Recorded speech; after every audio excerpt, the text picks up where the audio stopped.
Hello everyone, your next topic is attenuation factor in waveguide। जो attenuation factor होगा वो क्या होगा, एक टाइप से आपके पास जो वेव होगी उसके किसको शो करेगा, लॉस को, कि इसके मेरे पास क्या होगा, पावर में क्या लॉस है, मतलब एक टाइप से किसको डिस्क्राइब करता है, जो अटेन्यूएशन फैक्टर है ये डिस्क्राइब करेगा आपका लॉस को। जैसे आपके पास डिजिटल सिग्नल हो, एनालॉग सिग्नल हो, या फिर लॉन्ग लेंथ आपको इलेक्ट्रोमैग्नेटिक वेव ट्रांसफर करनी हो, तो वहाँ पे कितना एनर्जी की, उसके एनर्जी में, पावर में कितना लॉस हो रहा है, वो कौन डिस्क्राइब करेगा, आपका अटेन्यूएशन फैक्टर। ठीक है, हमें पता है हमारे पास क्या होगा, जैसे आप वेव गाइड को लेके चलते हैं तो मेरे पास क्या होगा, वेव गाइड मेरे पास क्या होगा, एक तरह से परफेक्ट कंडक्टर है, तो इसका मतलब उसकी कंडक्टिविटी कितना होना चाहिए, sigma tends to infinity. But हमें ये भी पता है कि जो रियलिटी में हम मेटल कंडक्टर की वेव गाइड को यूज करते हैं उनकी कंडक्टिविटी क्या होगी, मतलब इनफाइनाइट नहीं हो सकती, बट एक फाइनाइट होगी, बट वेरी लार्ज वैल्यू होगी, एक हाई वैल्यू तक उनकी क्या होगी, कंडक्टिविटी होगी। तो एक रियल वेव में मेरे पास क्या होगा, जो इलेक्ट्रिक फील्ड, इलेक्ट्रोमैग्नेटिक फील्ड होगा वेव गाइड के अंदर, पेंट्रेट इनसाइड द कंडक्टिंग, ये बोले जो मेरे पास, मान लो जैसे वेव गाइड है तो ये इसकी कंडक्टिंग वॉल है, इनको क्या करेगा, पेंट्रेट करेगा। पेंट्रेशन डेप्थ मतलब एक टाइप से बोल सकते हैं उसकी स्किन डेप्थ। ठीक है, तो मेरे पास क्या होगा, इज नॉर्मली वेरी स्मॉल, क्योंकि मेरे पास हाई कंडक्टिंग, ये बोले ये फैक्टर क्या होगा, स्मॉल होगा। बट मेरे पास जो मेरे पास ये फैक्टर मतलब वो क्या करेगा, उसको पेंट्रेट करेगा उसको, कंडक्टर को, तो वहां पे उसके सरफेस पे क्या होगा, आपके पास करंट प्रोड्यूस होगा। और मेरे पास क्या होगा, जो सरफेस पे करंट प्रोड्यूस हो रहा है, मेटल पे अगर सरफेस पे करंट प्रोड्यूस होगा तो वहां पे क्या होगा, एक टाइप से हीटिंग इफेक्ट आएगा आपके पास, जिसकी वजह से क्या होगा, आपके पास वहां पे पावर में लॉस होगा। ठीक है, तो इसकी वजह से मेरे पास जो अटेन्यूएशन फैक्टर है वो क्या होगा, इंट्रोड्यूस हो रहा है, मतलब वहां पे क्या हो रहा है, एना इलेक्ट्रोमैग्नेटिक वेव जो प्रोपोगेट कर रही है इनसाइड द वेव गाइड, वहां पे क्या हो रहा है, कोई ना कोई लॉस हो रहा है उसका एनर्जी का, या बोल सकते हैं उसकी जो ट्रांसमिशन जो पावर है उसमें क्या हो रहा है, आपके पास उसका लॉस होगा। This is reflected in fact in region of propose, ये बोले किस रीजन में होगा, जब आपके पास फ्रीक्वेंसी क्या हो जाए, ग्रेटर देन हो जाए, ये क्या आपके पास डब्ल्यू एम एन लिखे या फिर डब्ल्यू सी लिखे, सॉरी ओमेगा सी लिखे, तो मेरे पास क्या हो गया, आपके पास क्या होगी, कट ऑफ फ्रीक्वेंसी। तो ये वही कंडीशन है, सेम हम कट ऑफ फ्रीक्वेंसी को लेके चल रहे हैं। हमें पता है जब मेरे पास क्या होगा, omega greater than cut off frequency, तो होगा, हमें बोला था जो वेव वेक्टर केजी वो क्या हो जाएगा, कॉम्प्लेक्स। तो हमने कंसिडर कर लिया कि वेव फैक्टर क्या होगा, कॉम्प्लेक्स फॉर्म, मैंने इसमें केजी को के की फॉर्म में यूज कर रखा है।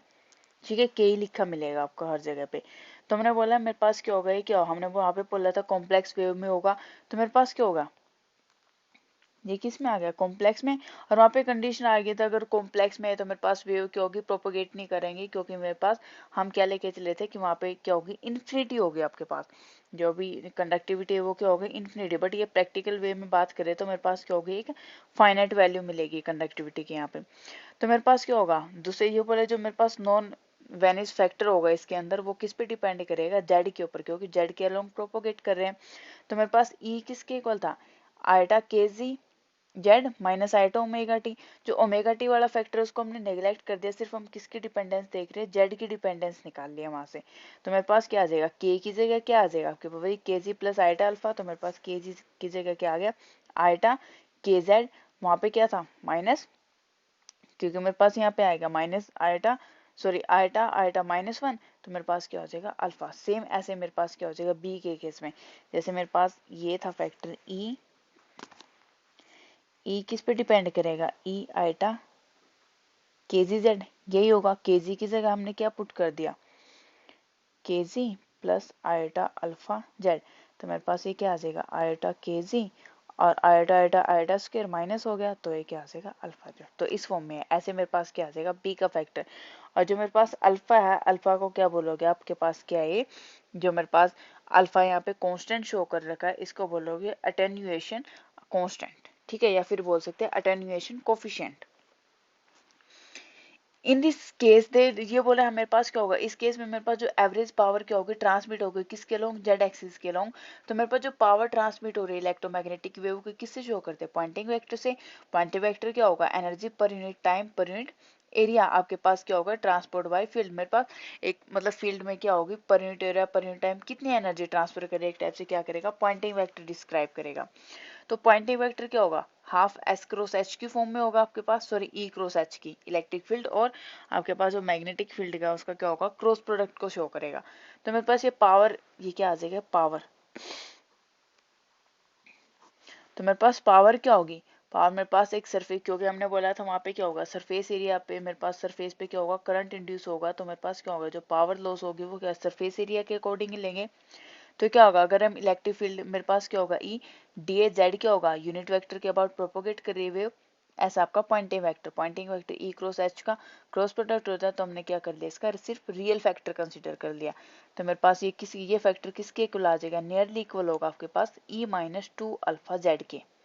ठीक है, मेन हमें यहाँ पे याद करना है कि आपके पास क्या होगा, ये याद रहे ना भी रहे ये सी बाई एट पाई वाला एक्सप्रेशन, बट हमें ये पता होना चाहिए कि आपकी पावर नियरली इक्वल किसके, E minus two alpha Z के इक्वल होगा। ठीक है, ए यहाँ पे किसको रिप्रेजेंट करेगा, क्रॉस सेक्शनल एरिया के, जो मेरे पास वेव गाइड है उसके क्रॉस सेक्शनल एरिया को परपेंडिकुलर होगा किस पे, जेड एक्सिस के अबाउट क्या होगा, perpendicular. We have use definition of time average pointing vector, ये बोला जैसे अब एवरेज पॉइंटिंग वेक्टर की डेफिनेशन यूज करो, वहां पे क्या होगा, एस किसके equal C by eight pi real component of E cross H. यहाँ पे क्या होगा, हमने क्या लिया पावर पर यूनिट लेंथ, क्योंकि लॉस देखोगे किसके अकॉर्डिंग हो, पावर पर यूनिट लेंथ के, या फिर हम बोल सकते हैं पावर पर सेकंड कितना लॉस हो रहा है वहां पे, तो मेरे पास ये क्या पावर पर यूनिट लेंथ किसके इक्वल आ गया, ये क्या आ जाएगा माइनस टू अल्फा, ये क्या था आपके पास ई माइनस क्या, ये मेरे पास पी था, तो मेरे पास क्या करोगे इसका डिफरेंशिएशन, मेरे पास क्या था,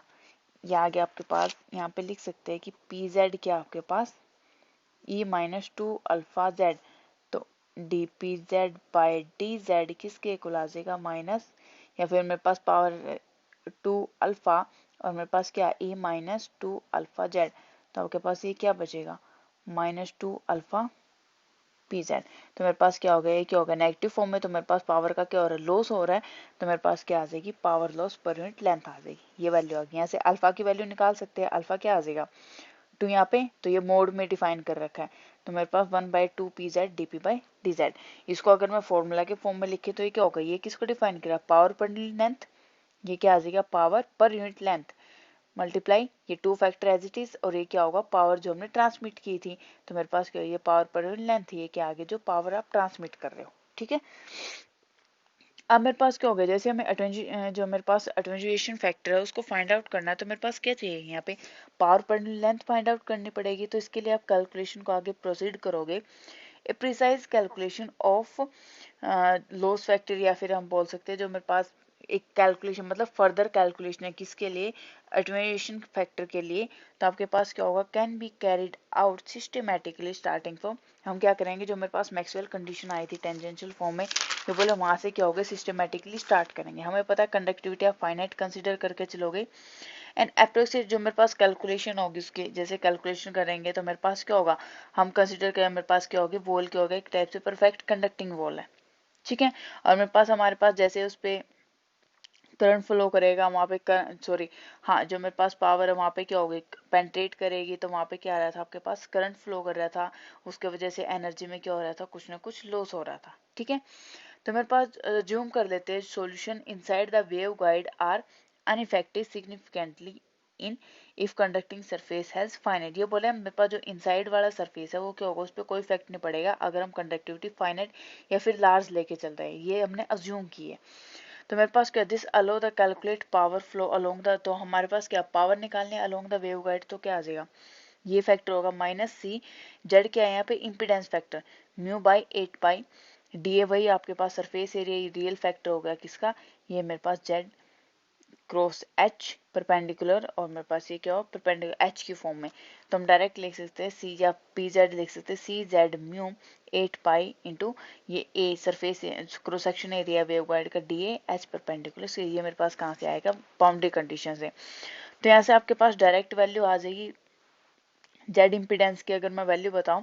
ये तो मेरे पास क्या होगा टी एम मोड में, ये हो जाएगा टी मोड में, तो इसमें सिर्फ यही फर्क होगा, इसमें मेरे पास क्या होगा जो मेरे पास root one minus omega c by omega का square divide by root epsilon mu, और इसमें क्या आ जाएगा सारा फैक्टर नीचे आ जाएगा और इसमें ऊपर आएगा सिर्फ। ठीक है, तो मेरे पास पावर लॉस कैलकुलेट करना है, तो पावर लॉस मेरे पास ये बोला है कि मेरे पास अज्यूम कर लिया कि inside wave guide are affected only slightly, बोले आप बोले कि थोड़ा बहुत इफेक्ट पड़ रहा है कंडक्टिविटी की वजह से, अगर हम फाइनाइट लेके चल रहे हैं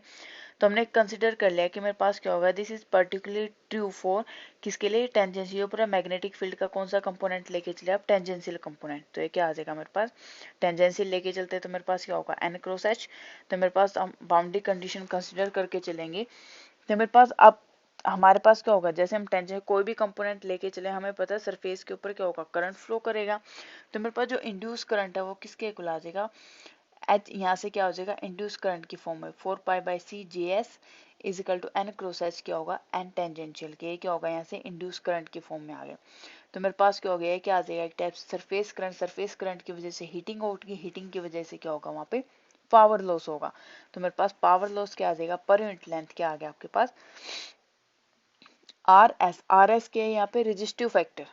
एक टाइप से रेजिस्टेंस का कंपोनेंट है, रेजिस्टिव कंपोनेंट डीएस, क्योंकि मेरे पास अगर करंट है तो मेरे पास जो मेटल की वायर है तो इसका मतलब वहाँ पे कोई ना कोई रेजिस्टेंस भी होगा। तो मेरे पास पावर पर लेंथ क्या आ गया आर एस, ये क्या होगा सरफेस एरिया ओवर जे एस, ये मेरे पास क्या आ गई करंट डेंसिटी आ गई उसकी,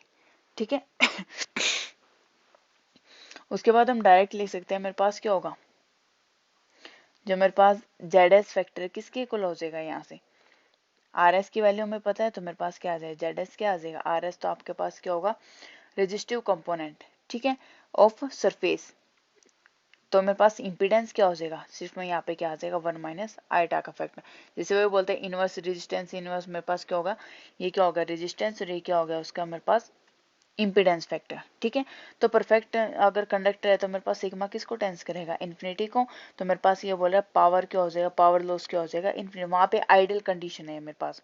सो डैट तो मेरे पास क्या होगी वेव वहाँ पे जो ट्रेवल करेगी वो बिना एनर्जी के लॉस के ट्रेवल करेगी। सिग्मा क्या होगा वहाँ पे, अगर फाइनाइट होगा तो कोई ना कोई एनर्जी लॉस होगा, जो हमने यहाँ पे एनर्जी लॉस को डिफाइन किया है, ठीक है। एक कौन सा, अगर मेरे पास कहीं पे एटेन्यूएशन फैक्टर आ रहा है तो इसका मतलब वहाँ पे क्या होगा क्वालिटी फैक्टर भी होगा। क्वालिटी फैक्टर डिफाइन करेगा आपका ओमेगा इंटू मतलब frequency into energy store per unit length divide by energy, मतलब एक टाइप से एनर्जी स्टोर और एनर्जी लेंथ का रेशियो होगा। बट एनर्जी लॉस का energy loss per unit length क्या आ जाएगी, energy loss per unit length पर सेकंड, ये क्या होगा आपके पास क्वालिटी फैक्टर। ओमेगा क्या है आपके पास एंगुलर फ्रीक्वेंसी, तो पावर ट्रांसमिट किसके इक्वल हो जाएगी VG into energy store per unit length के, ठीक है। वीजी आपके पास क्या होगी पावर होगी, ये क्या आ जाएगा क्यों किसके इक्वल आ गया epsilon mu omega by 2 alpha C √1 - omega C by omega का स्क्वायर। तो मेरे पास क्या हो गया, बोले जो वेव गाइड है उसमें attenuation factor alpha can be very small, अगर ये स्मॉल है तो मेरे पास क्यों, क्योंकि इनवर्सली प्रोपोर्शनल है, क्यू और अल्फा दोनों क्या होंगे इनवर्सली प्रोपोर्शनल है। तो मेरे पास क्यू स्मॉल तो क्यू फैक्टर जो क्वालिटी फैक्टर वो लार्ज होगा, अगर क्यू लार्ज तो अल्फा क्या होगा स्मॉल होगा। तो अगर मेरे पास अल्फा स्मॉल है और क्यू लार्ज है तो मेरे पास वहां पे कंस्ट्रक्शन किसकी होगी रेजोनेंट कैविटी की, मतलब रेजोनेंट कैविटी जिसके क्या होगी एक फाइनाइट लेंथ होगी आपके पास, ठीक है। इसमें हमें कुछ नहीं करना, हमें मेरे पास क्या आ जाएगा, हमें पता है कि यहाँ पे क्या एनर्जी का कोई ना कोई लॉस हो रहा है, वही हम सेम कंडीशन, तो वही चीज़ है कि मेरे पास क्या होगा ज्यूम कर लेते हैं परफेक्ट कंडक्टर है। अगर परफेक्ट कंडक्टर होगा कंडक्टिविटी हाई होगी तो मेरे पास अगर परफेक्ट वेव गाइड की बात करें तो वहाँ पे आइडियल वेव गाइड की एनर्जी लॉस क्या रहेगा जीरो लेके चलेंगे, मतलब जीरो ही होगा। बट अगर रियल कंडीशन में प्रैक्टिकल कंडीशन में बात करें तो वहाँ पे कोई ना कोई एनर्जी का लॉस होगा, क्योंकि मेरे पास जो फील्ड है वो क्या करेगा इलेक्ट्रोमैग्नेटिक फील्ड जो कंडक्टिंग वॉल है उनको क्या करेगा पेंट्रेट करेगा, मतलब एक टाइप से उसकी कोई ना कोई पेंट्रेशन पावर होगी जिसको हम स्किन डेप्थ भी बोलते हैं। तो मेरे पास जो पेंट्रेशन डेप्थ होगी उसकी उससे पेंट्रेट करेगा सरफेस पे जाएगा तो वहाँ पे करंट प्रोड्यूस होगा।